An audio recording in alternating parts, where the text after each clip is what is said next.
Creator की अभिव्यक्ति। ओम श्री गुरुवे नमः। आप सभी देवतुल्य प्यारे भाइयों को सादर प्रणाम स्वीकार हो। युग ऋषि का युग परिवर्तन संदेश यूट्यूब चैनल के सभी आत्मीय दर्शकों का स्वागत है, अभिनंदन है, क्योंकि आप सब इस युग के युग व्यास, युगावतार, युग दृष्टा, युग ऋषि, वेद मूर्ति, तपोनिष्ठ पंडित राम शर्मा आचार्य जी की अमृतवाणी सुनते हैं और उस पर मनन चिंतन करके अपने जीवन में उतार कर अपने को मानव से महामानव बनाते हैं। मनुष्य जन्म तो सहज होता है, पर मनुष्यता कठिन प्रयत्नों द्वारा प्राप्त करनी पड़ती है। ये दिव्य अमृत में संदेश आप सुनते हैं युग निर्माण योजना और युग परिवर्तन के उद्घोषक युग ऋषि पंडित राम शर्मा आचार्य जी का। तो आइए शुरू करते हैं आज का वीडियो संदेश। आनंदमय वृद्धावस्था की दिशाधारा नामक प्लेलिस्ट में आज का विषय है बुढ़ापे से टक्कर लीजिए, उत्साह बनाए रखें। वृद्धावस्था में भी व्यक्ति को अपना उत्साह बनाए रखना चाहिए। विभिन्न स्तरों पर व्यक्तिगत एवं सामूहिक प्रयास उसी तरह किए जाने चाहिए जैसे कुछ देशों में किए जाते हैं। नीदरलैंड के बार्क नगर में सन 1968 में एक अनोखी मैराथन दौड़ हुई। इस दौड़ प्रतियोगिता में भाग लेने वाले सभी दौड़ाकों की उम्र 40 वर्ष से 80 वर्ष के बीच थी।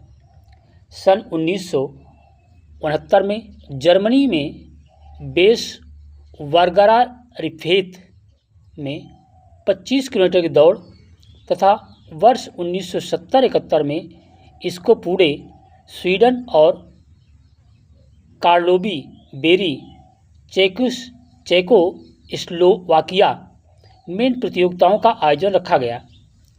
दौड़ की आखिरी प्रतियोगिता पिछले म्यूनिक ओलंपिक के कुछ दिन पश्चात हुई थी। मित्रों, दौड़ प्रतियोगिता का ये कार्यक्रम 5 वर्ष पूर्व वृद्ध दौड़ाकों की मांग पर प्रारंभ हुआ था। पकी उम्र के लोगों की अंतर्राष्ट्रीय संस्था the international association of better long distance runners की स्थापना हुई तथा अभी भी संचालन कार्य वहीं से होता है। इस संस्था के 27 देशों में 600 से भी अधिक ऐसे सदस्य हैं जो वृद्धावस्था में पदार्पण कर चुके हैं। इनमें से सर्वाधिक आयु वाले महाशय 89 साल के हैं, जिन्होंने अभी अभी 5000 मीटर की दौड़ 39 मिनट में पूरी कर वृद्धावस्था में भी युवकों का सा उत्साह, शक्ति और स्फूर्ति दिखाई है। आश्चर्य की बात यह है कि इन प्रतियोगिताओं में भाग लेने वाले प्रतियोगी कभी खिलाड़ी नहीं रहे। उन्होंने 40 साल के बाद ही दौड़ना प्रारंभ किया। नित्य दौड़ने में दिलचस्पी लेते हुए अपनी गति बढ़ा ली। उम्र को देखते हुए ये नहीं कहा जा सकता कि खिलाड़ियों की भी उम्र होती है। उम्र चाहे कितनी भी हो, यदि वो दृढ़ संकल्पी है तो उम्र उसके मार्ग की अवरोधक नहीं बन सकती।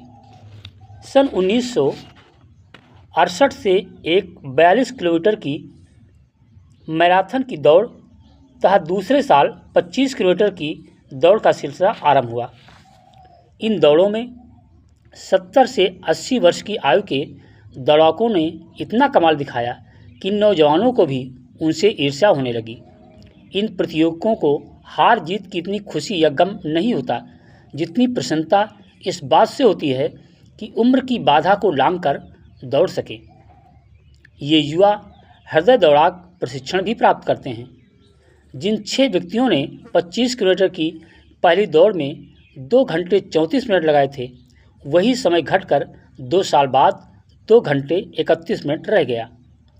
सन 1969 की दौड़ प्रतियोगिता में सबसे बुजुर्ग प्रतियोगी 77 वर्ष के थे, जिन्होंने 25 किलोमीटर की दौड़ को 4 घंटे 39 मिनट और 54 सेकंड में पूर्ण की। सन 1970 में इसी दौड़ को 71 वर्षीय दौड़ाक ने 3 घंटे 58 मिनट में पूर्ण कर दिखाया। यहाँ भी हार जीत की अपेक्षा इसी कारण अधिक प्रसन्न होते थे कि उन्होंने 25 किलोमीटर की दौड़ को बिना रुके पूर्ण कर ली। जीतने का प्रश्न जहाँ होता है, पेशेवर खिलाड़ी अपनी दीर्घ अनुभव के कारण नौसिखियों को पीछे छोड़ जाते हैं। जापान के प्रसिद्ध ओलंपिक धावक सदानाग ने 31 वर्ष की आयु में रोम की ओलंपिक प्रतियोगिता में 25 किलोमीटर की दौड़ 2 घंटे 35 मिनट 11 सेकंड में पूरी की।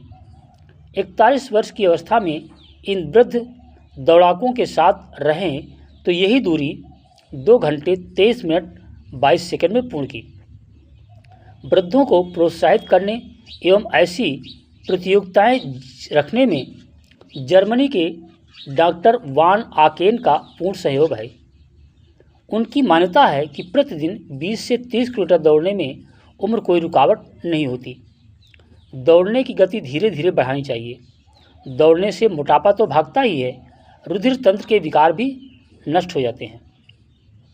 व्यक्ति मन से बूढ़ा हो जाता है, शरीर से नहीं। जैसा मन वैसा तन। 50 वर्ष की उम्र के पार होते होते औसत भारतवासी को बेकार व निरुपयोगी समझने लगता है और 60-70 वर्ष के आगे जीने की आशा भी छोड़ देते हैं। हमारे देशवासियों की इस हीन मनोभाव को बदलना अति आवश्यक है। यहाँ भी ऐसी ही संस्थाओं की आवश्यकता है जो वृद्धों की महत्ता को स्वीकारें और उन्हें प्रोत्साहित कर जीने की कला सिखाएं। इस ओर महत्वपूर्ण कदम उठाने चाहिए।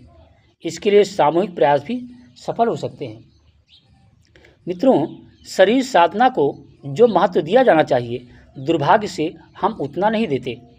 वृद्धों की ही बात नहीं, युवकों में भी व्यायाम और खेलों के प्रति उत्साह नहीं है। यही कारण है कि म्यूनिक ओलंपिक में भारत को केवल एक कांस्य पदक मिला।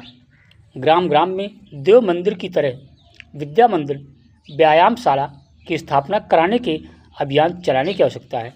इसमें वृद्धों को बढ़ चढ़कर भाग लेना ही चाहिए।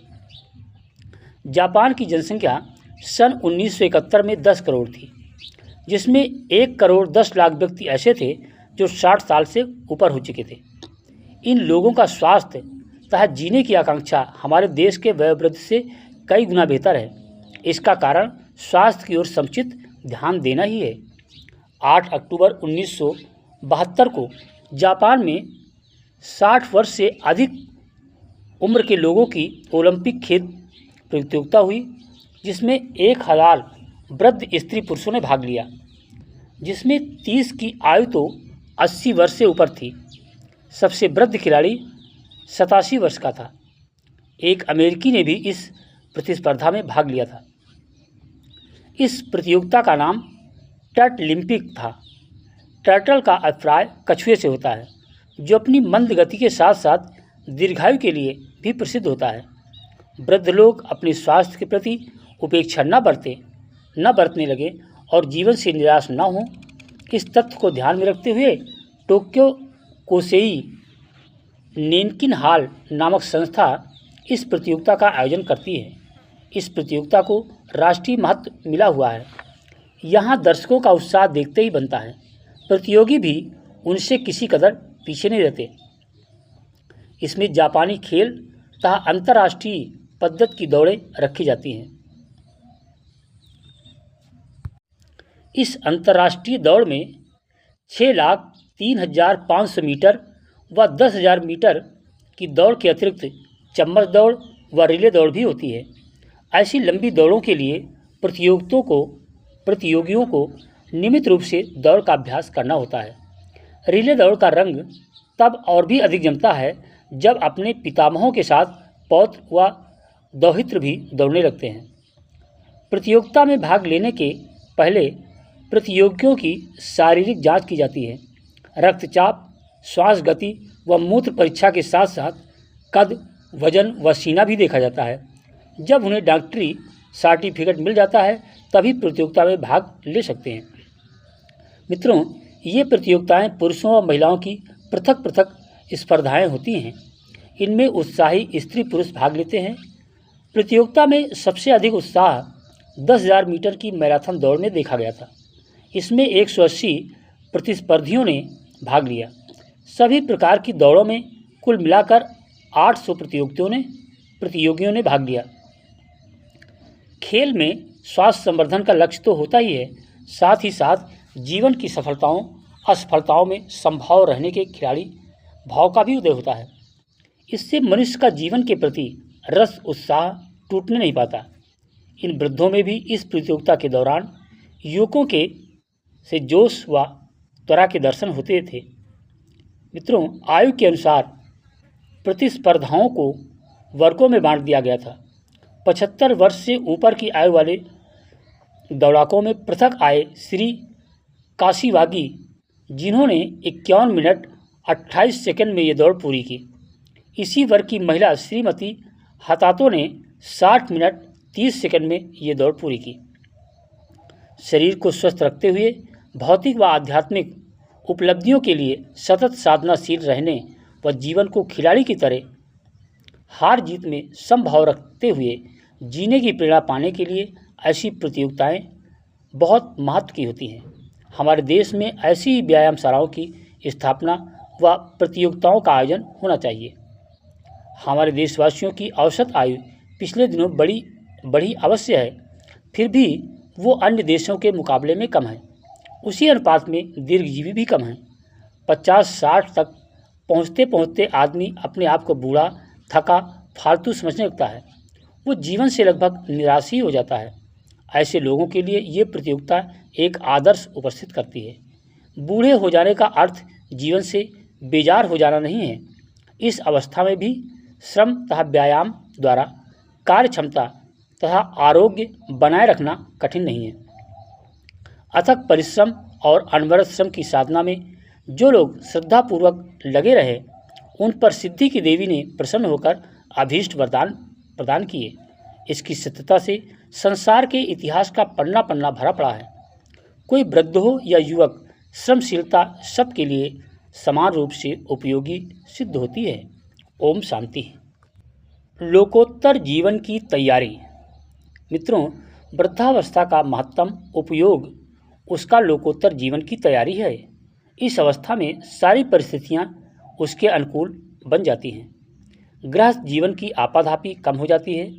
शरीर शिथिल पड़ जाने से इंद्रियों की उत्तेजना भी समाप्त हो जाती है। जीवन भर के अनुभवों को मिलाकर मनुष्य अपने शाश्वत जीवन संबंधी विशेष प्रश्नों को भी आसानी से समझने लगता है।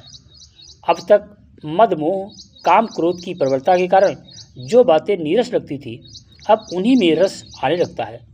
शरीर अशक्त हो गया और मृत्यु के दूत जरा, जीर्णता, श्रवण शक्ति का ह्रास, आँखों की दृश्य शक्ति का घट जाना आदि जब चारों ओर से घेरा डालने लगते हैं, तो मनुष्य को स्वतः ही जीवन लक्ष्य की प्राप्ति की बात अच्छी लगने लगती है। मनुष्य का ये जीवन सीमाबद्ध है। अधिक से अधिक 60-70 वर्ष का जीवन ही मनुष्य को मिला है। कोई नियम संयम से रहे तो शतायु भी अर्थात 100 साल भी जी सकता है।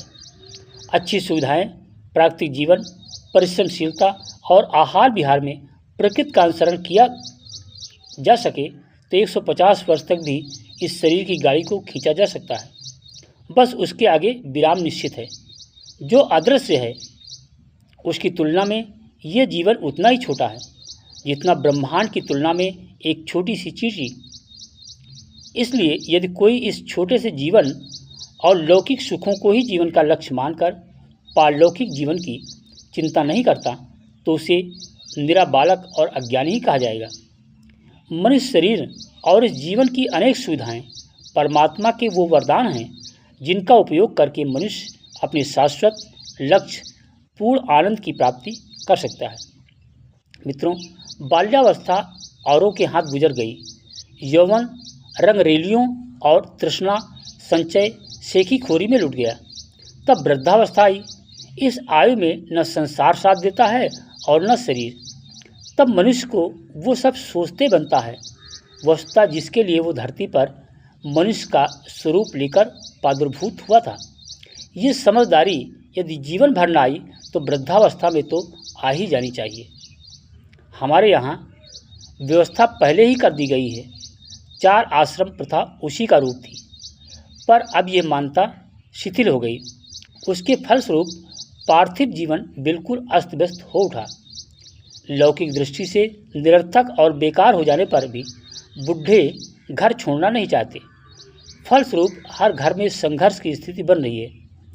मनुष्य अपने आप से तो ठगा ही जाता है, वो परिवार और समाज की परिस्थितियों को भी नारकी बना डालता है।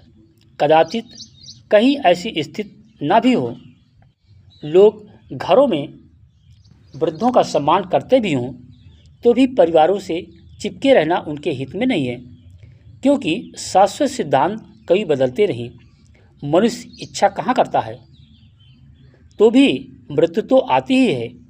मनुष्य कब चाहता है कि वो बूढ़ा हो, पर शरीर तो अपनी असमर्थता प्रकट करता ही है। यदि ईश्वरीय नियम नहीं बदल सकते तो उसमें अपने आप को फिट करने के लिए यह आवश्यक है कि मनुष्य अपने आप को ही बदले, शाश्वत स्वरूप को जाने और मोक्ष परम पद जीवन मुक्ति का आनंद लूटने के लिए स्वयं को बदले। वृद्धावस्था का उपयोग इस दृष्टि से बड़ा ही अनोखा और अनुकूल होता है। मित्रों, इस अवस्था को सुविधा की दृष्टि से 4 भागों में बांट लेना चाहिए, 2 पारमार्थिक और 2 शारीरिक। पारमार्थिक में एक साधना, दूसरा स्वाध्याय, शेष 2 शारीरिक, जिसमें श्रम और लोक सेवा।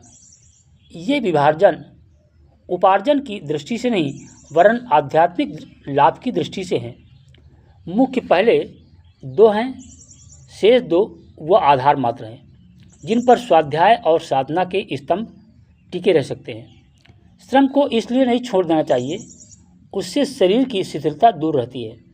सब अंग अपना अपना काम करते रहते हैं और व्यक्ति रुग्णता और बीमारी से सुरक्षित बना रहता है। इसलिए हल्के फुल्के काम मृत्यु पर्यंत करते रहना चाहिए। लोक सेवा का उपयोग अपने पीछे एक स्वस्थ और सुंदर संसार छोड़कर प्रसन्नतापूर्वक जाने के लिए किया जाता है। ये इसलिए भी आवश्यक है कि कहीं दोबारा फिर इसी संसार में लौटना पड़े तो हमें उन नारकीय परिस्थितियों का सामना न करना पड़े जो अब बनी हुई हैं। इसलिए जहाँ लोक सेवा एक परमार्थ है, वहाँ एक बड़ा भारी स्वार्थ भी है और उसकी उपेक्षा किसी भी मूल्य पर नहीं की जानी चाहिए। वृद्ध पुरुषों को अपनी मानसिक चेष्टाएं घर और कुटुंब की ओर से खींचकर सारे समाज, देश और दुनिया को अच्छा और व्यवस्थित बनाने में लगाना चाहिए। ये क्रम बंद हो जाता है तभी उठता हुआ नया रक्त भटक कर गलत रास्ते पर चला जाता है। आज की सामाजिक दुर्दशा का बहुत कुछ दोष इस पर भी है कि हमारे पुरखों ने आत्म कल्याण को लोक सेवा से अधिक महत्व दिया। ये भूल आगे नहीं हो तो ही अच्छा है। मित्रों, इतना होने पर भी हम ये मानते हैं कि मनुष्य को आत्म कल्याण की आवश्यकता की उपेक्षा नहीं ही की जानी चाहिए और उसके लिए नियमित रूप से साधना और स्वाध्याय का क्रम चलाते रहना चाहिए। ये भी एक तरह का परमार्थ ही है। साधना से अंतःकरण के कपाट खुलते हैं, मनुष्य की लौकिक आकांक्षाओं का मूल घटता है और उसका एक विशाल क्षेत्र में विकास होने लगता है। साधना मनुष्य को इतना छोटा अणु मात्र का अनुभव करा देती है कि संसार का विराट स्वरूप और उसकी वस्तु स्थिति अपने आप स्पष्ट होने लगती है। संसार का यथार्थ ज्ञान मनुष्य को हो जाए तो फिर आत्म कल्याण वाली बात बिल्कुल आसान हो जाती है। मित्रों, साधना की प्रगति के लिए स्वाध्याय उतना ही अनिवार्य है जितना शरीर के लिए आहार। आहार न मिले तो शरीर नष्ट हो जाए, उसी प्रकार पूर्व संचित ज्ञान का आश्रय और संबल न मिले तो साधना का धरातल नष्ट हो जाता है। इसलिए वृद्धावस्था में मनुष्य का अधिकांश समय स्वाध्याय में लगे। जो कुछ पढ़ा जाए उस पर चिंतन और मनन भी किया जाए और तदनुरूप अपनी इच्छाओं, आवश्यकताओं एवं मनस्थिति को ढालने का भी साहस किया जाए। इसी का नाम साधना है। इस तरह की चतुर्विध साधना यदि स्वर्ग और मुक्ति नहीं दिला सकती तो उससे अगले जन्म को और बढ़िया तथा व्यवस्थित बनाया जा सकता है, जैसा भगवान कृष्ण ने गीता में कहा है। हे अर्जुन, जो पुरुष इस जीवन में साधना करता है और ज्ञान संचय कर लेता है, वो पुनर्जन्म में उन संस्कारों को अनायास ही प्राप्त कर लेता है। ये संस्कार उसे ईश्वर प्राप्ति में सहयोग देते हैं। ये मनुष्य शरीर बड़ा दुर्लभ है, बड़े पुण्यों से प्राप्त किया जाता है। ये स्वर्ग की प्राप्ति का साधन है। इसीलिए मनुष्य शरीर प्राप्त करके इसे शुभ कर्मों में लगाना चाहिए ताकि जीवात्मा की अवनति न हो, पथभ्रष्ट न हो, वृद्धावस्था इसी के लिए हमें सचेत करने आती है। जो इस अवसर को हाथ से नहीं जाने देता वही सच्चा बुद्धिमान है। बड़े भाग्य से ये मनुष्य तन मिला था, गंवाते गंवाते उम्र पार कर दी। बड़े भाग मानुष तन पावा, सुर दुर्लभ सब ग्रंथें गावा। ओम शांति। क्रिएटर का विनम्र निवेदन। युग ऋषि का युग परिवर्तन संदेश यूट्यूब चैनल के आत्मीय दर्शकों, अभी आप सुन रहे थे युग ऋषि का अमृतमय संदेश। इस पर मनन चिंतन करें और जो आपके लिए उचित हो उसे अपने आचरण में उतार कर नर से नारायण बने और जीवन को धन्य बनाएं। अपने इष्ट मित्रों तक इस संदेश को ज़्यादा से ज़्यादा शेयर संप्रेषित जरूर करें ताकि मानव में देवत्व का उदय होकर धरती पर स्वर्ग का अवतरण हो। यही युग निर्माण योजना और विचार क्रांति अभियान का उद्देश्य है।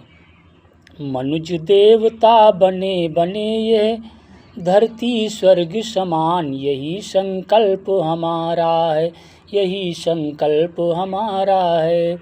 विचार क्रांति अभियान इसी को कहते युग निर्माण, यही संकल्प हमारा है, यही संकल्प हमारा है। धन्यवाद।